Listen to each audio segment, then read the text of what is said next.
permeating throughout this entire league toward Caitlin Clark is nasty work. Paige Bueckers live on Sue Bird's podcast, and you can see it on her face during the pregame telecast, the disgust and the sickness she has when it comes to Caitlin Clark. It must be studied. Damn, homie. In high school, you was the man, homie. What the hell happened to you? Caitlin Clark? Behind every polished broadcast, there was a story the sports media didn't want you to notice.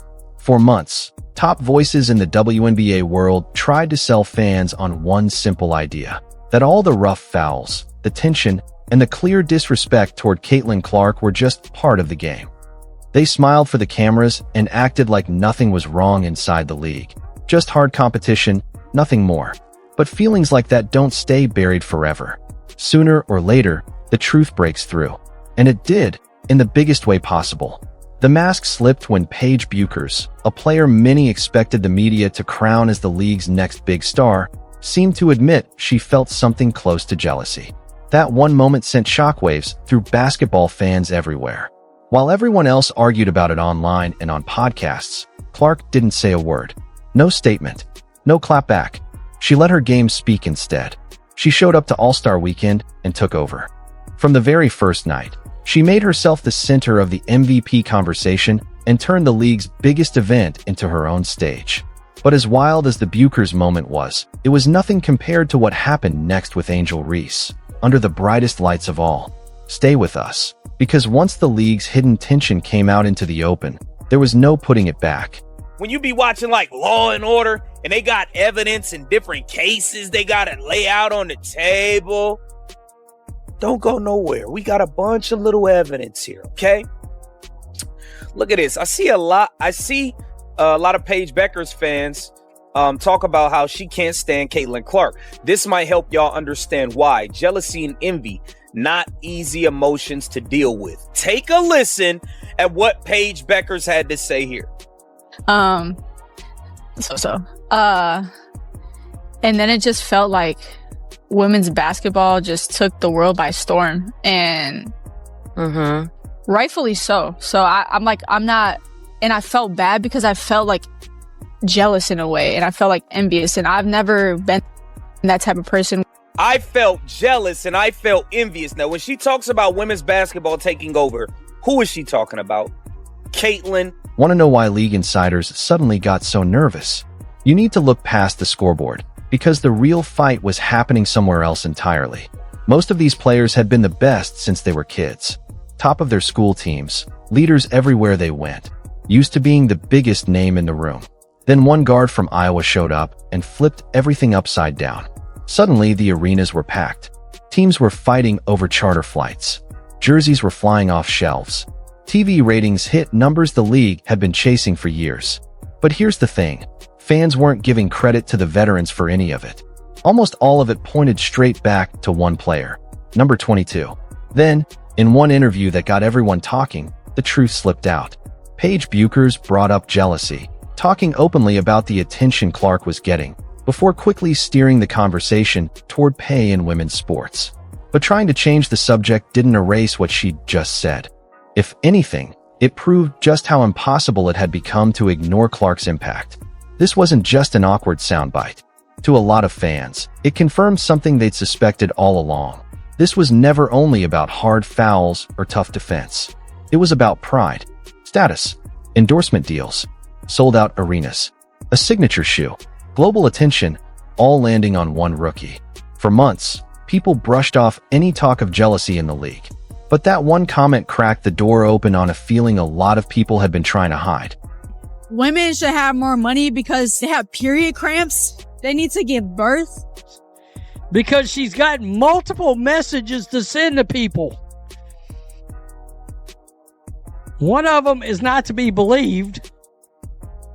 You're going to hear this and you're going to be like, wait a minute, let me get this straight. You think because of this you deserve more money and more accolades and more?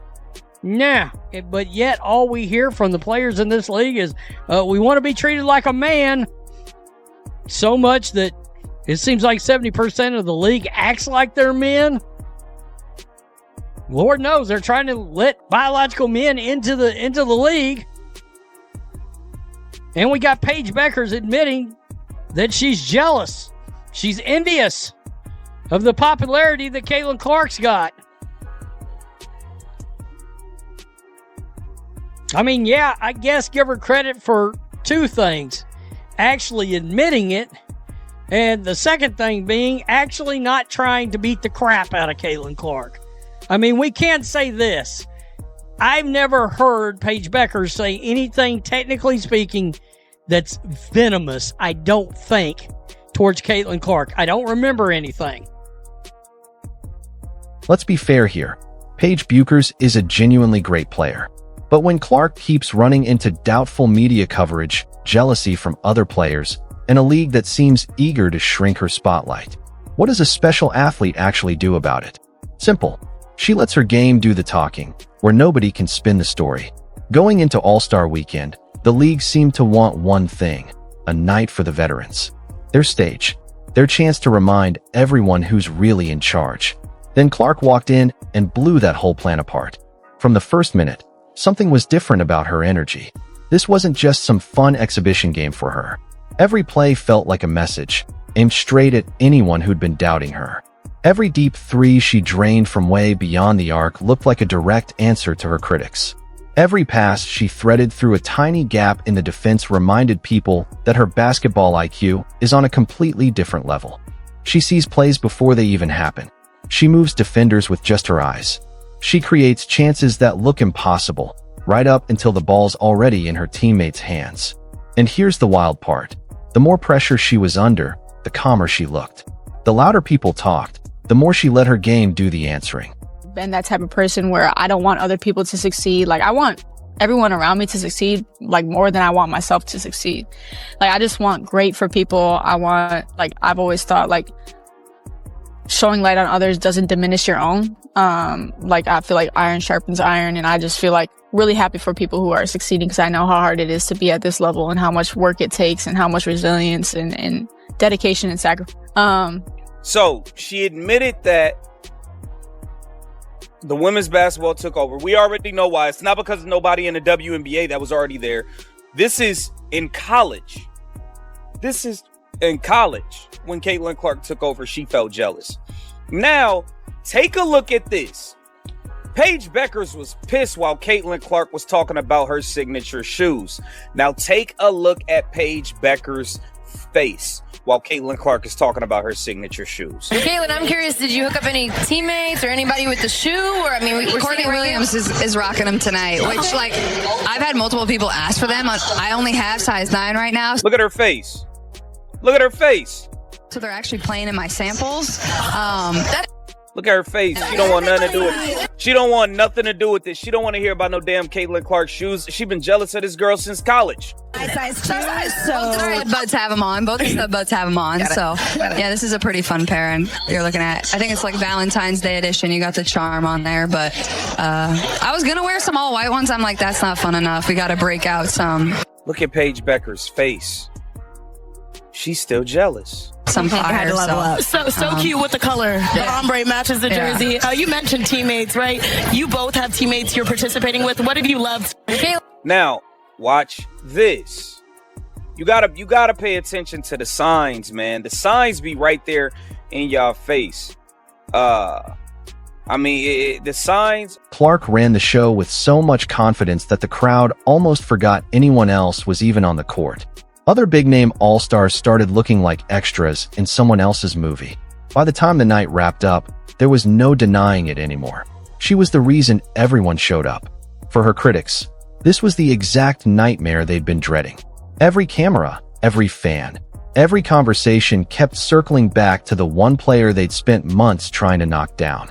The MVP talk was basically hers before she even walked out of the tunnel. But she didn't just outplay everybody. She proved a bigger point, that no amount of jealousy, criticism, or rough treatment could bury real talent. And that's where things took an even sharper turn. This is the part league officials probably wish nobody was talking about. While Clark was putting on a show and cementing her place in basketball history, someone else was having a rough night. Angel Reese, The player so many had built up as Clark's biggest rival struggled badly near the basket, missing shot after shot. And with millions of eyes on that court, the difference between the two of them was impossible to ignore. The world, and we carry so much on our shoulders. I feel like we're fearless. I'm gonna keep it real. Casual sports fans, we don't want to hear that crap. I mean, we just don't. We don't want to hear it. We want to watch you play as an athlete. We don't want to hear about your once a month situation. Sorry, we don't want to hear about it. Ugh. And they wonder why the league didn't grow forever. This league is never about basketball. The story is never about basketball. It's the damnedest thing I've ever seen. Paige Bueckers on being jealous of Cece. And then it just felt like women's basketball just took the world by storm, and rightfully so. So I'm not, and I felt bad because I felt like jealous in a way, and I felt like envious, and I've never been that type of person where I don't want other people to succeed. Like, I want everyone around me to succeed, like, more than I want myself to succeed. Like, I just want great for people. I want, like, I've always thought, like, showing light on others doesn't diminish your own. Like, I feel like iron sharpens iron, and I just feel like really happy for people who are succeeding, because I know how hard it is to be at this level and how much work it takes and how much resilience and dedication and sacrifice. I mean, yeah, it's wild. The jealousy is from the top down. The WNBA hates Clark. They can't stand that it took a white, straight female to make the league known. They hate it. Darnell, they hate it. Yeah, they're livid about it. When your lifeblood of your league and your opinion is at your activism and your sexual preference and your skin color. Nobody expected the numbers to tell such a brutal story. On one side of the court, fans jumped out of their seats every single time Clark touched the ball. On the other side, Reese kept clanking shots that should have been automatic layups. Every single miss added fuel to a debate fans had been having for weeks. The gap between these two players' skill levels was suddenly impossible to hide. For Clark's fans, it felt like karma showing up right on schedule. Think about everything she'd dealt with all season.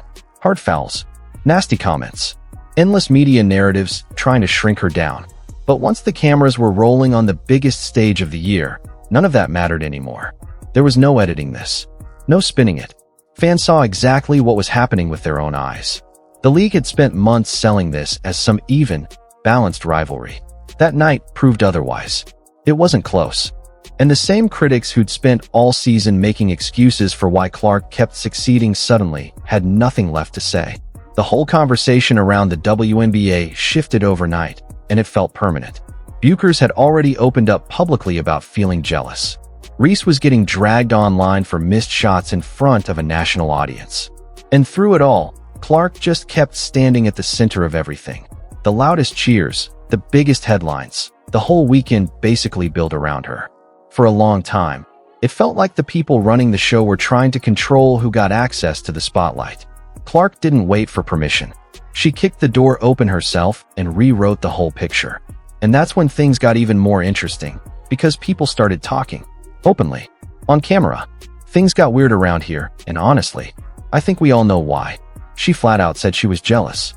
That one admission set off a firestorm. Analysts jumped on it immediately, saying this was exactly what they'd been saying for months. There's nothing wrong with admitting jealousy. The problem is when it turns into resentment.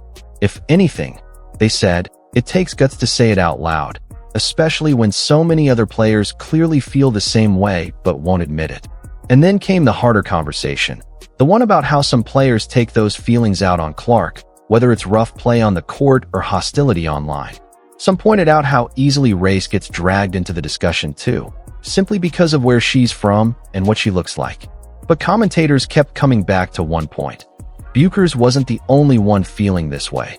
She was just the one honest enough to say it.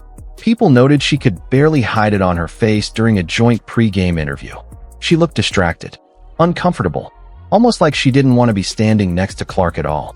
Online reactions split fans right down the middle. Some praised her honesty, saying it takes real courage to admit something like that publicly. Others hoped she'd let it go before it turned into something uglier, because bitterness, once it settles in, is brutal to shake off. Commenters compared it to watching resentment eat away at other players over time, warning that jealousy left unchecked rarely ends well. Now here's where you come in.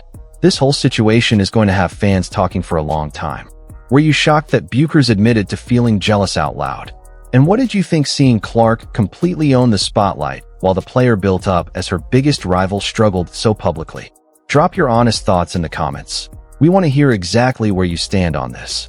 And if you want to stay on top of every twist in this story as it unfolds, make sure you hit that like button, subscribe, and turn on notifications so you never miss an update. There's a lot more to this story than people realize, and we're going to keep digging until the full picture comes out. Thanks for sticking with us till the end. We'll see you in the next one.